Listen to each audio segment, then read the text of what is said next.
கால் kilo பாவக்காய் எடுத்துருக்கேங்க. நல்லா clean பண்ணிவிட்டு இது போல் மெலிசாக கட் பண்ணி வச்சுருக்கேன். இப்போ எண்ணெயில் பொரிச்சிக்கலாம். எண்ணெய் சூடாயிடுச்சுங்க. பாவக்காவை கொஞ்சம் கொஞ்சமாக சேர்த்து பொரிச்சு எடுத்துக்கலாம்.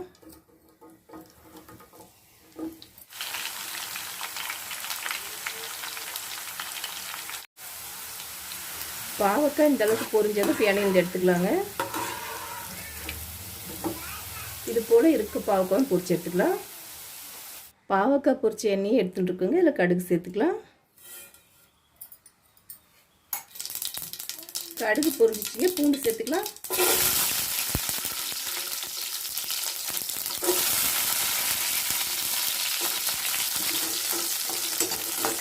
பொடியாக கட் பண்ணி சின்ன வெங்காயம் சேர்த்துக்கலாம்.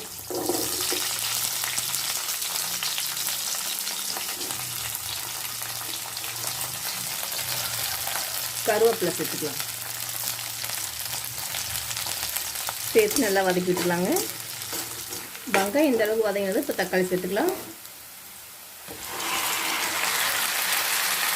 தக்காளி நல்லா வதங்கி வரட்டுங்க. தக்காளி இந்த அளவுக்கு வதங்கினது இப்போ மசாலா சேர்த்துக்கலாங்க. 1 டீஸ்பூன் தனி மிளகாத்தூள், 1 teaspoon garam masala, 1 teaspoon chicken masala, 1/2 teaspoon உப்பு சேர்த்து நல்லா வதக்கி விட்டுலாங்க. இந்த அளவுக்கு மசாலாவை நல்லா வதக்கினதும் இப்போ ஸ்லோ தீயிலே தட்டு போட்டு மூடி வைக்கலாங்க. ஸ்லோ தீயிலே கொஞ்சம் நேரம் வதங்கட்டும். நம்ம சேர்த்த மசாலா வாசனைலாம் போயிட்டு எண்ணெய் பிரிஞ்சு வந்துடுச்சுங்க. இப்போ நம்ம பொரிச்சு வச்சுருக்க பாவக்காய் சேர்த்துக்கலாம்.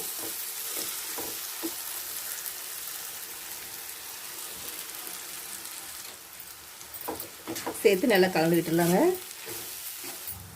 நமக்கு பாவக்காய் தொக்கு ரெடி ஆயிடுச்சுங்க. கருவேப்பிலை கொத்தமல்லி தூவி அடுப்பு ஆஃப் பண்ணிக்கலாம்.